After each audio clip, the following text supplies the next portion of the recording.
111 सांसों का रहस्य। दोस्तों, आदिनाथ शिव ने अपने ग्रंथों में लगभग 1 करोड़ ध्यान विधियों के बारे में बताया है, लेकिन उनके द्वारा बताई गई ये सब ध्यान विधियों का केवल एक ही लक्ष्य है, और वो लक्ष्य है समाधि प्राप्त करना। इतना ही नहीं, उनकी ये ध्यान विधियां आपके हर लक्ष्य को प्राप्त करने में भी सहायक होती है, क्योंकि उनके द्वारा बताई गई सभी ध्यान विधियां आपके मन को एकाग्र और चिंतित होने से बचाती है, जिससे आप अपने जॉब पर और भी बेहतर प्रदर्शन कर सकते हैं। दुनिया में चल रही तमाम चीजों पर अपने विचार रख सकते हैं, परंतु किसी भी विचार विमर्श के लिए आपके मन की स्थिति और आपके सांसों की गति स्थिर करनी होगी। बिना सांसों की स्थिरता के जीवन में किसी भी ध्यान विधि से आप स्वयं को नहीं जान सकते और ना ही समाधि तक पहुंच सकते हैं। आपने बहुत से लोगों से या बहुत से ग्रंथों में सुना और पढ़ा होगा कि भगवान ब्रह्मा का जन्म विष्णु की नाभि से हुआ था, इसलिए नाभि को पाताल लोक कहा जाता है। अगर आप ध्यान दें तो आज भी लोगों का जन्म नाभि से ही होता है। इसीलिए हर व्यक्ति के जीवन में नाभि का बहुत ही महत्व है। एक शिशु अपने माँ के गर्भ में उसी नाभि के द्वारा ही फलता फूलता है और सभी जरूरी पोषक तत्वों को ग्रहण करता है।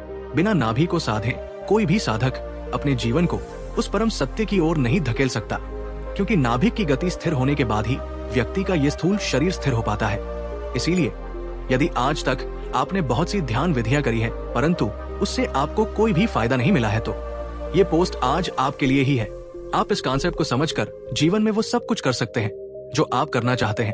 यदि आप इस मेथड का प्रयोग करते हैं, अर्थात इस मेडिटेशन टेक्निक को जानते हैं, तो इसका प्रभाव आपके जीवन में 48 से 72 घंटे के भीतर दिखना प्रारंभ हो जाएगा।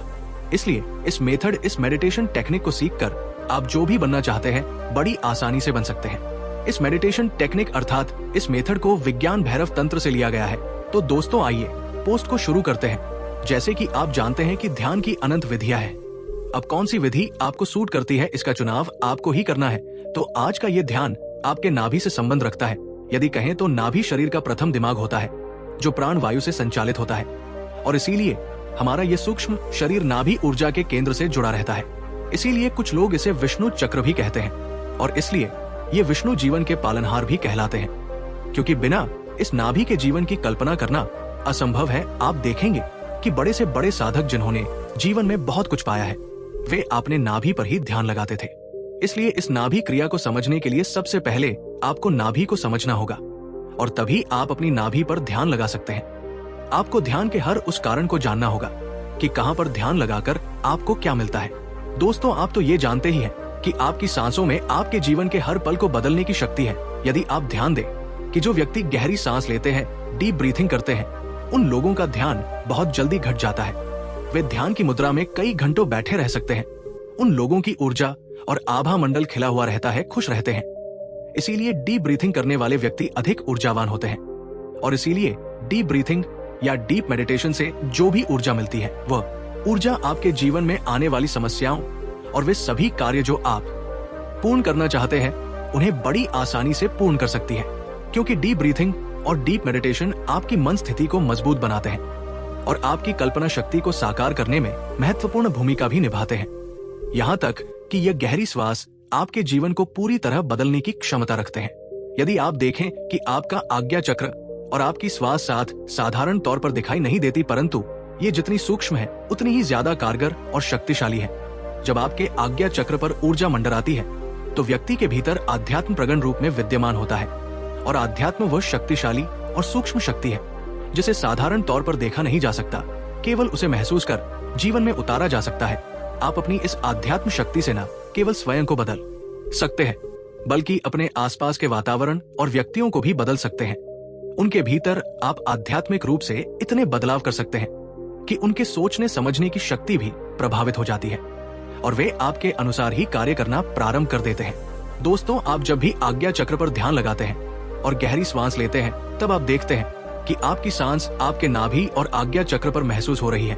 बस यही स्थिति की तलाश साधक को रहती है, परंतु ये स्थिति इतनी स्वाभाविक नहीं है कि आप ध्यान में बैठे ध्यान किया और आपका ध्यान सद गया। आप अपने नाभि और माथे अर्थात आज्ञा चक्र पर इस श्वास को महसूस कर पा रहे हैं। नहीं, ये कोई साधारण क्रिया नहीं बल्कि अति सूक्ष्म क्रिया है। इसे करने के लिए आपका मन और विचार दोनों शांत होने चाहिए, मन की कल्पनाएं रुकनी चाहिए। जब आप इस आध्यात्मिक शक्ति को प्राप्त कर लेते हैं, तब आप हर चीज को बदलने की शक्ति प्राप्त कर लेते हैं। अर्थात यदि हम साधारण शब्दों में कहें कि आप सांस कैसे ले रहे हैं, ये तय करता है कि आपका ध्यान कितना गहरा है, इसे समझने के लिए आप एक नवजात बच्चे को देखें जो अभी सो रहा है। उसकी सांसें इतनी गहरी हैं कि उसे इन सांसों का पता ही नहीं है। जब वो सांस लेता है तब उसका पेट गुब्बारे की तरह फूलता है, और जब वो सांस को छोड़ता है तब उसका पेट पिचक जाता है। इस स्थिति को ध्यान से देखने पर ही आप अपनी स्थिति को परिवर्तित कर सकते हैं। अभी जो आप श्वास ले रहे हैं वह तो आप बस ऐसे ही श्वास ले रहे हैं। श्वास लेते वक्त आप ये नहीं देखते कि आपका पेट फूल रहा है, कि पिचक रहा है। 90% लोग तो केवल अपने फेफड़ों तक सांस लेते हैं और फिर बाहर फेंक देते हैं। उन्हें इस चीज से कोई मतलब नहीं कि उनकी सांस कहां तक जा रही है, इसीलिए वे सालों साल मेहनत करते हैं, गहरा यान करने की कोशिश करते हैं, परंतु का ध्यान कभी सद होता ही नहीं है। इसीलिए हर वो व्यक्ति जो अपने जीवन में कुछ करना चाहता है, गहरी श्वास लेकर अपने जीवन में ऊर्जा को बढ़ाना चाहता है, तो उसे एक नवजात शिशु को देखना होगा जो गहरी निद्रा में सोया हुआ है। वो केवल सोया हुआ नहीं है, बल्कि इस प्रकृति से तादाद बनाए हुए है।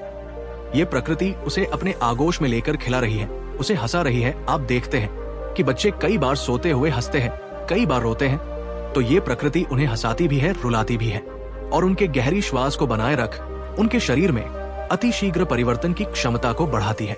इसीलिए एक नवजात शिशु के अंदर परिवर्तन बहुत अधिक मात्रा में होते हैं, क्योंकि गहरी श्वास शरीर में ऊर्जा के स्तर को बढ़ा देती है, और ऊर्जा का स्तर जब बढ़ जाता है तो व्यक्ति का शरीर अपने आप ही प्रगति करने लगता है। यदि आप प्रैक्टिकल तौर पर यह महसूस करना चाहते हैं कि आप नाभि तक सांस ले रहे हैं, तो इसे आप अभी महसूस कर सकते हैं। आप देखेंगे कि आपने श्वास को नाभि तक लिया ही नहीं, बल्कि इसे अपने फेफड़े से ही बाहर फेंक दिया। इसका कारण है कि आपके भीतर एंजाइटी, चिंता, भयानक टेंशन्स और काम का प्रेशर है। आप कभी भी सांस को गहरा नहीं ले पाते। जब तक आप सांस को गहरा नहीं लेंगे, आपके भीतर ये अवसाद की स्थिति ऐसे ही रहेगी। आपके जीवन में परिवर्तन असंभव हो जाएंगे। इसलिए हर वो साधक, हर वो व्यक्ति जो अपने जीवन में शांति चाहता है और आध्यात्म में प्रवेश करना चाहता है, या फिर अपने जीवन को शांति से व्यतीत करना चाहता है, तो उसको आज की या ध्यान क्रिया अवश्य करनी चाहिए। तो आइए ध्यान का ये प्रयोग कर लेते हैं, और यदि मेरे द्वारा कोई त्रुटि हो जाए तो उसके लिए मैं आपसे क्षमा प्रार्थी हूँ। आप अपने विचार नीचे कमेंट सेक्शन में जरूर लिखिए। तो आइए ध्यान करना प्रारंभ करते हैं।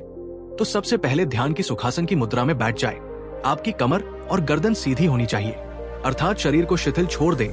अपना समस्त ध्यान अपनी नाभि पर लगाएंगे और गहरी श्वास लेंगे। सांस को पेट में भरेंगे। आप देखेंगे कि आपका पेट पे फूल रहा है, और ऐसे ही पेट को फूलता हुआ महसूस करेंगे।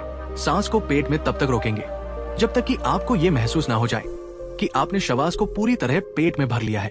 अब श्वास को छोड़ेंगे, ऐसे ही फिर श्वास को लेंगे। श्वास को जब तक रोक सके तब तक रोकेंगे, फिर श्वास को छोड़ देंगे। ऐसे ही आप मेरे साथ 5 मिनट का ये अभ्यास करें, परंतु आपको ये 111 सांसों तक करना है। शुरुआती समय में आप 111 सांसों तक काउंटिंग करके इसको करेंगे। अब चाहे इसमें आपको कितना ही समय लगे, क्योंकि 111 सांसें बड़ी ही शुभ है। इन 111 सांसों से न केवल व्यक्ति अपने नाभि तक श्वास ले सकता है, बल्कि अपने आज्ञा चक्र पर भी इन सांसों को महसूस कर सकता है। 5 मिनट की इस अभ्यास के बाद आप देखेंगे कि आपका मन शांत हो गया है। मन में आ रहे विचार समाप्त हो गए हैं। मन में चल रही दौड़ धूप, टेंशन, परेशानियां सब शांत हो गई हैं। आप दृष्टा हो गए हैं। सब कुछ दूर बैठकर देख रहे हैं। इस संसार में कार्य कर रहा प्रत्येक मनुष्य स्वयं को भूल गया है, परंतु इस स्थिति में आप स्वयं को जान पा रहे होंगे कि आप या शरीर नहीं, केवल वो आत्मा है। शुरुआती समय में आप अपने मन को ही आत्मा समझने की भूल करेंगे, परंतु आपको यहाँ डरने की आवश्यकता नहीं है। इसलिए आप गहरी श्वास लें और श्वासों को नाभि पर महसूस करें। कुछ इस तरह श्वास को नाभि में भरकर आप ऐसा महसूस करें कि जैसे ये श्वास आपके आज्ञा चक्र पर भी घूम रही है। आप देखेंगे कि आपका मन इस आज्ञा चक्र पर एकत्रित हो गया है, और ये सांस आपके आज्ञा चक्र पर ही घूम रही है। आपकी मनस्थिति शांत हो गई है। शांत, शांत और शांत। बिल्कुल यही स्थिति एक साधक की स्थिति है। अब साधक इससे आगे की यात्रा भी बड़ी आसानी से कर सकता है। परंतु यदि आप केवल अपने मन को शांत करने के लिए ध्यान कर रहे हैं, तो आपके लिए 15 से 20 मिनट का ध्यान ही बहुत है। दोस्तों, आप देखेंगे कि 48 से 72 घंटे में ही आप अपनी परेशानियों से मुक्त हो गए हैं। परंतु इस स्थिति को अपने दैनिक जीवन में 21 दिनों तक लगातार करने पर आप अपने भीतर बहुत अधिक परिवर्तन महसूस करेंगे। फिलहाल आज की पोस्ट में बस इतना ही। मिलते हैं जल्द ही किसी और नई पोस्ट के साथ। तब तक के लिए नमस्कार।